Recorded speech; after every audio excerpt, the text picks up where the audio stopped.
Chapter 6 Private Jet Over the Pacific Ocean, heading towards California. A small buzz sounds in the private cabin of an expensive private jet. An electric voice sounds over the cabin speakers. Sir, you are to be informed when a call comes in on the sat phone. A man in an immaculate and expensive business suit picks up the receiver to a phone cradled in his oversized seat. I'm here. Report. Sir, we've obtained the heel coin. Excellent. Hold on. The man places the phone down on his tray table. He opens up his laptop and opens the messaging app. He selects the secretary's name.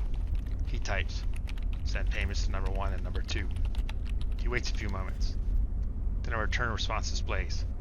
Payment sending. A moment later, payment processed and deposited. Bonus? The man picks up the phone receiver. Okay, $250,000 has been paid to each of you. Good work. Thank you, sir.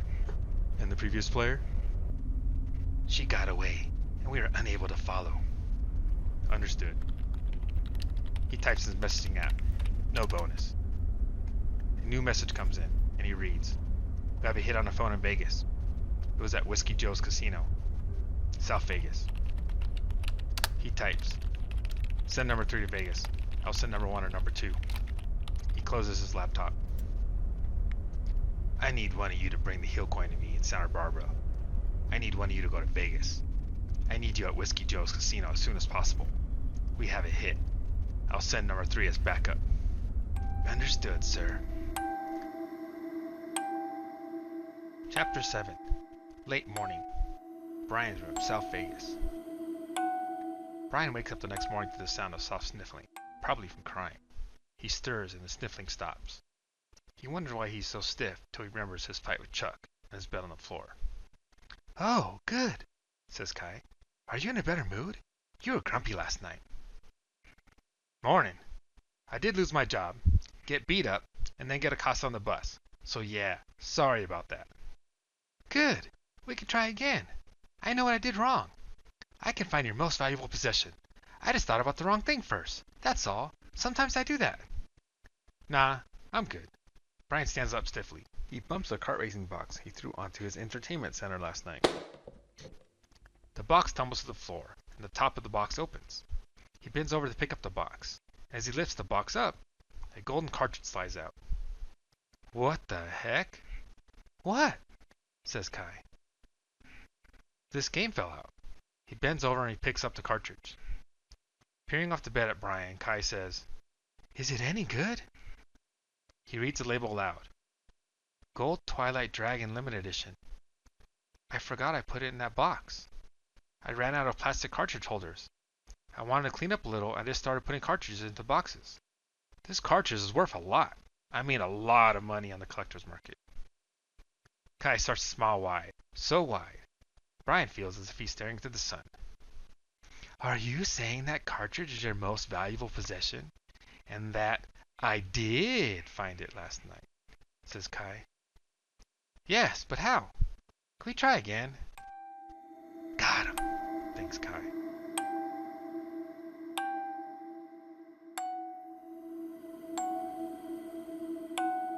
Chapter 8 Late morning. Brian's room, South Vegas. Brian says, Find my favorite game of all time.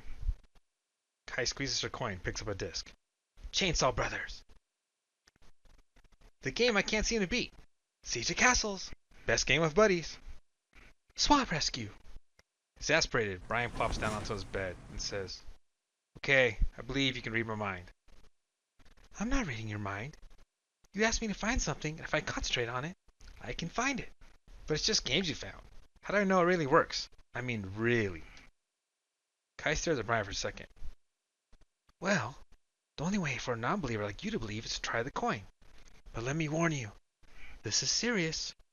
We coin holders call it the game. But it's dead serious. Kai raises her right arm up towards Brian, the coin still held tight in her right fist. Brian puts his right hand out, palm up. Ready? Says Kai with a smirk. He stares at Kai. You know, I won't believe it till I try it, so yes. One last time. Are you sure? Says Kai. Brian's heart flutters. Uh-huh. I mean, yes. Kai opens her fist and drops the coin into Brian's palm. He flinches and squints his eyes. Then he slowly opens them. He sees Kai smiling and giggling at him. Did you think you would explode or something? Embarrassed, Brian replies, You built it up so much, I thought, you'll do something. Not yet. Think of something you really want. Then close your fist tight around the coin. In a rush, Brian starts to say, I really want money. I really want to be rich. I want... Cutting Brian off, Kai says, Hey! Listen! There are drawbacks to this power.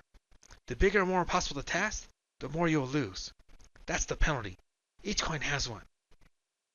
What did you lose? Almost everything. I found you with almost everything I have left, in my backpack and pockets. Okay, but I still need money, says Brian. Okay, don't be greedy. Close your hand and try to find some money, she says with emphasis on the word some. Brian closes his fist and thinks of finding money for food and bills. All of a sudden, he feels as if he's on an elevator and the floor has just dropped away. He doubles over and grabs his belly. He almost vomits, and he starts to panic. Oh no, am I dying? Did I ask for too much? He thinks. Out loud he says, I feel like I'm dying. Kai says, The first time's the hardest and the worst. It will get better, and from now on, when you get that feeling, it means another coin is being used near you. The feeling lessens. Brian calms down. He still feels a slight tug from his belly towards the door. I can't believe this. It feels like we need to go. Great! Let's go get that money, honey! Chapter 9. Las Vegas International Airport. Private jet parking. A door of steps slowly drops down to the ground from a white private jet. Once the stairs hit the tarmac, a man in a gray suit appears in the doorway. He sees a black sedan pulling up to the jet parking. He quickly descends and heads towards the car.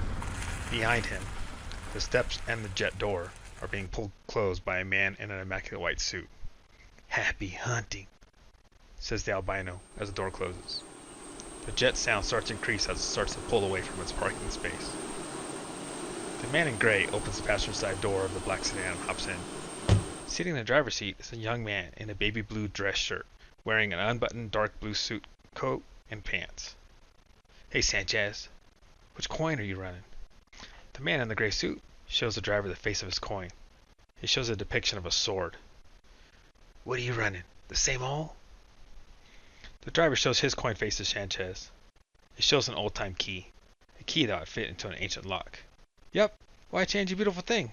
Let's go. The location is a little dry from here. It's in a shitty location for Vegas. Mostly locals go there. It's kind of a dump. It's a nice place to try and hide. Chapter 10. Early afternoon. Entrance to Whiskey Joe's Casino, South Vegas. After leaving his room, Brian has a feeling to retrace his route from the previous night. Since Brian is broke, Kai pays the bus fare for the two of them. Once Kai notices they're getting closer to the casino she just fled, she starts getting really nervous. After they get off the casino bus stop, Kai grabs Brian's arm gently and slowly pulls it to a stop. Why are we here? I don't know. I was fired from here last night. I got into a fight with my manager. It's the place I want to be. I just have a feeling I need to enter the casino. Okay, you don't know this, but I just ran away from this place. It's really hot for me here. Dangerously hot. Remember, the coins do one thing really well. Like this coin will help you find things, but it doesn't care if you need to walk across a fire pit to find the thing. It won't protect you. Can't you try to find something else? Nah, to prove to me this coin really works, you better find me some money. I'm broke. I don't have any cash to pay for bus fare home. Don't have any money for food or rent. I don't have crap. Alrighty, but I'll split if I see anything crazy. Well, I've seen plenty of crazy in the last 24 hours. I don't think it can get crazier. Kai makes a dissatisfied face, rolls her eyes, and starts walking to the casino main entrance doors. Brian speeds up to follow.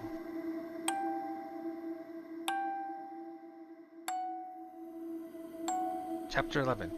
Whiskey Joe's Casino, South Vegas. Like many Las Vegas casinos, Whiskey Joe's is equipped with a wide array of security cameras.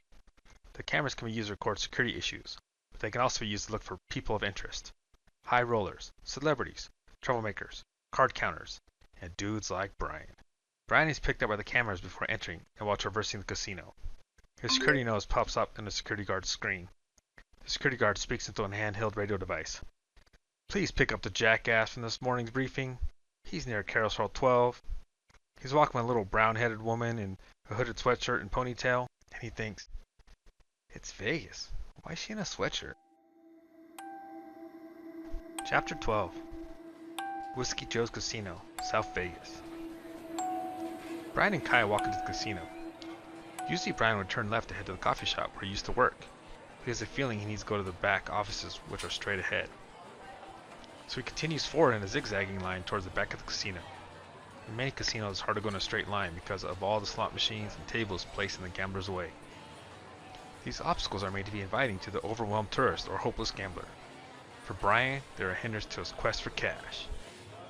Suddenly, Brian feels a dropping sensation in his belly. Not as powerful as before, but just as unique. Whoa, I think I feel a coin being used.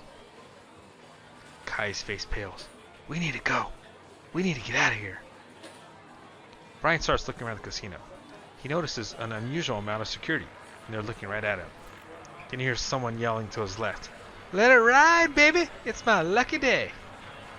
He turns to see a tall, lanky man with a wild head of hair leaning over the roulette table. There's a stack of chips in front of him in the black betting space. The spinning roulette ball clinks to a stop. It finally lands on a black numbered space. Yes! Says the man. He starts to jump up and down. His giant ball of hair follows his head almost as an afterthought or afterimage.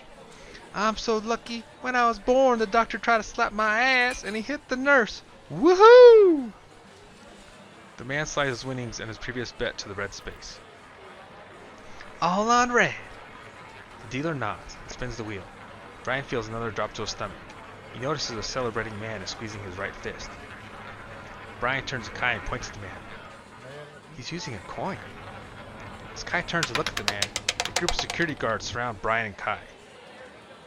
A large security guard who looks like a poster boy for steroids points at Brian and says, Uncle Joe wants to speak to you.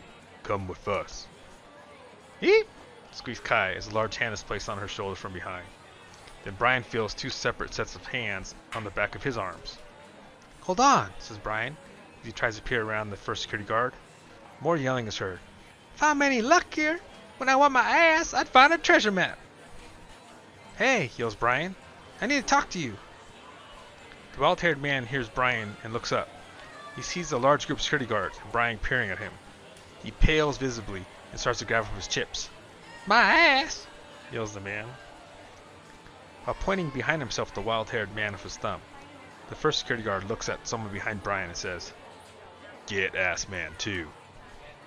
Two guards break off from behind Brian's group and surround the roulette gambler before he has a chance to pick up his winnings. They each grab the back of his arms and ask him to come along. He yells out, Get a little money and all the girls start looking at you like you're a sugar daddy.